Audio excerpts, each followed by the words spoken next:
So you click this video hoping for a Psylocke video where they don't just read off all of her abilities. Well, this video is going to give you exactly that. I'm going to give you practical combos that you can do with her, explain her game plan, and also the decision making you should be doing whilst playing this character.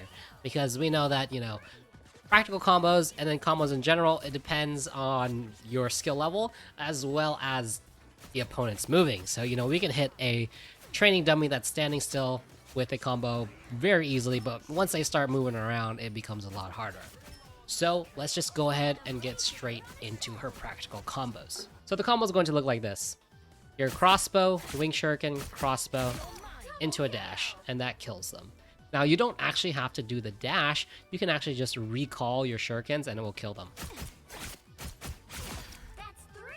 But by doing the dash, you can make up for some of the damage that you might have missed against a moving target. So, let's say we don't hit all of our bullets. And then that way, the dash actually secures the kill. Now, let's say we really miss out on some of our shots. Then you can add in a melee if you're at the perfect range in order to secure the kill. And also the dash in order to secure the kill. So, again, say we don't hit all of our shurikens. That's kind of what we have to do. So, in general, the B&B, the bread and butter, is left click, right click, left click. That is your B&B. And then from there, you want to decide if you want to dash in, depending on how much health they have left. See, that time, I didn't really have a lot of damage from my crossbows because I was hitting her arm, so I wasn't hitting all of the bullets. So let's talk a little bit about her psionic crossbow, because the spread on this is actually very predictable. When you're very close, it doesn't really matter. As you get farther and farther away, you can kind of see the spread on her psionic crossbows. So this is very important because when you're at range, you kind of aim for their head, you're not really doing that much damage. So in general, with Psylocke, right, I aim more for their chest,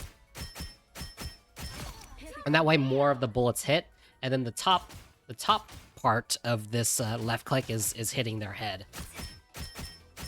and that is how you kind of like maximize her damage. And again, I showed you the combo, right? It requires no headshots in order to completely delete a squishy hero. So again, you don't really need to aim for the head, so really just aim for the chest, and you're gonna be golden. So that's one tip for her left click.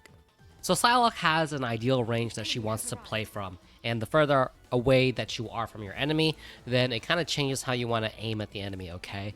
So her fall off range starts at about 15 meters, and you're definitely going to notice it. So these characters here, they're pretty close, so aim at around chest height and I'll be able to kill them pretty quickly.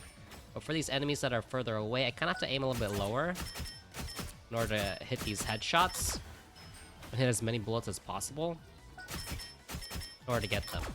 If I aim too high, you'll see it's taking a really long time to kill them, right? So again, like I mentioned earlier, trying to hit them more towards the middle so that top part kind of hits their head is how you want to be aiming with Psylocke when you're at range. So please keep those things in mind when you're playing with Psylocke. And now we kind of have to talk about the passive ability of her left click, because the passive allows her to reduce the cooldowns on all of her abilities whenever you hit enemies with the left click. And although it decreases the cooldown of all of her abilities, I think it's more important for you to understand how it reduces the cooldown on her right click, her wing shuriken's ability, because that attack is really, really essential for dealing the most DPS. So in general, it takes about on average 3 to 4 shots in order to reset your right click. But if you're kind of missing and not hitting with all 5 bullets of her left click, then sometimes it takes 5 shots in order to completely reset her right click. But, in general, if you're like in the middle of a fight and if you're hitting with her left click after you execute her first combo, Then after 4 shots, you should have a right click back up again. So you don't have to be staring at your UI. Just know that after the 4th shot, you should have your right click back up again. And you can engage and then deal another huge significant portion of damage. Now, one more practical combo you can do if you are within brawling range, and by brawling range I mean within melee range, is to just add in a melee after your psionic crossbow left click. So left click, and this way this kind of just secures the kill a little bit more with the extra damage from the melee. And it's just like that. And after the melee, you can left click or you can right click, it doesn't matter. Left click, right click, dash, or right click, left click, dash. Does not matter. You can interchange it, whatever feels most comfortable, but that is like the brawling combo that you want to do. Because there are definitely situations where you find yourself in a confined room with another enemy hero, and so adding that extra melee just kind of secures the kill. The best way to practice this combo is, again, not against a standing still dummy, but actually down here in the training room, where you can actually set the bots to move in random directions and just practice the combo. And the most important thing is that you must hit your right click. If you don't hit your right click, you are not getting that kill most of the time. So my biggest tip and advice is to just ensure that your crosshair is on the enemy when you hit your right click button, when you go for the wing shurikens.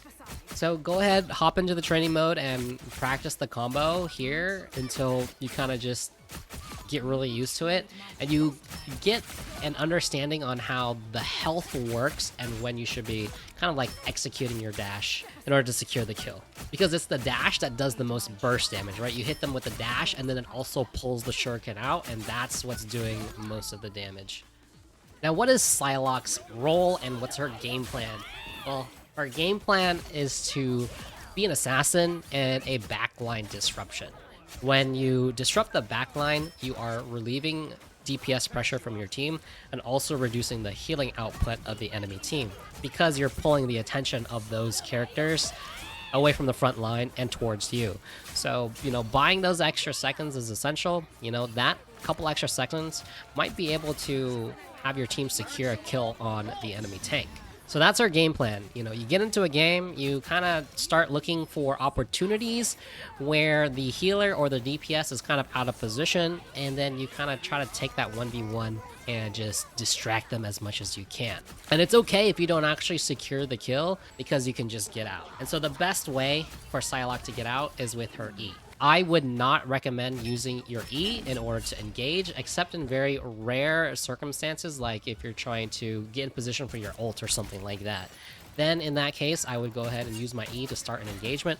But most often than not, you'll just want to find positioning, and then left click, right click, and then dash to engage, and then dash, and then teleport, and then dash, and then go invis to get out. One of the best ways to get away from the enemy is to dash into the air and then invising out, because it's kind of hard for them to predict where you're going to land. So that's one of the best ways to disengage as a Psylocke. So save your E to disengage. So that's Psylocke's game plan. Now, what about the decision making that you should be making with Psylocke? I think there are a couple of really important ones, but decision making is not really a concept that I can just explain to you and you just follow it. It's something that you'll just gain by playing the game more. But I can give you some tips and just some things to think about to help your decision making. So the first thing is that timing is absolutely everything. And so, in solo games where there isn't much communication, you need to time your engagements properly when the team looks like they're also engaging with the enemy team. Because if you go into the back line and the team is just kind of sitting at the choke and not really engaging, you can get a pick, but it's not going to do anything. Or you can distract them, but it's not going to do anything because the team is not really, again, engaging. So you really got to time your engagements when your team is also engaging. So keeping an eye out on your friendly DPS characters as well, and diving with them if they're also playing a dive type hero is very key.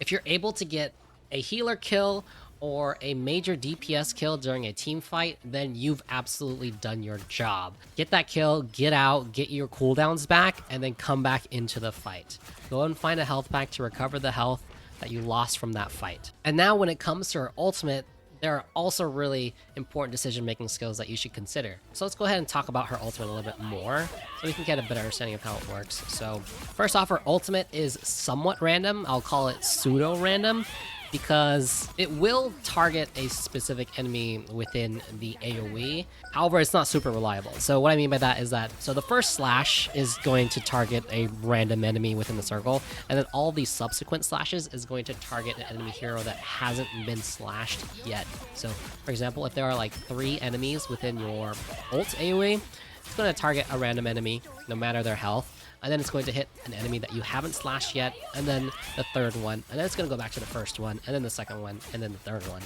So it prioritizes enemies that have been slashed less, if that makes sense. And you can't really control who you hit first, so that is a little bit unfortunate. So basically, when you engage with your ult, you kind of want to whittle down at least one enemy down to 50% health, because each slash does 150 damage. So when it does, you know, end up reaching that enemy's turn to get slashed, you can one-shot them instead of two-shot them. Because in general, our ult takes 2 slices in order to take out a squishy. And that kind of segues into who you should be targeting with your ultimate. You absolutely want to be killing a DPS or a healer with your ult. 2 is great. 3 is amazing.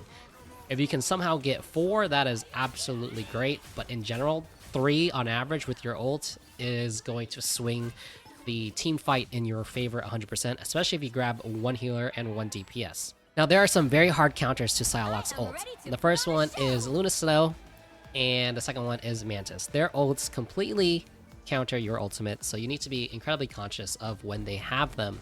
So if you have a feeling that they have their ultimates, then you need to try to bait it out by lowering the health down using your left and right clicks, or ask a teammate to bait that ultimate out so that you can go ahead and clean them up afterwards. Now, Psylocke is a very strong character because she can be self-sustaining. She does not need a healer. With her amazing mobility, she's able to play around the map and access a ton of health packs very easily. And so if you are playing solo, you must play around those health packs. You absolutely cannot rely on your healer to heal you. Especially if you're playing in the lower ranks, learning to play with health packs is going to be the way that you're able to climb with this character.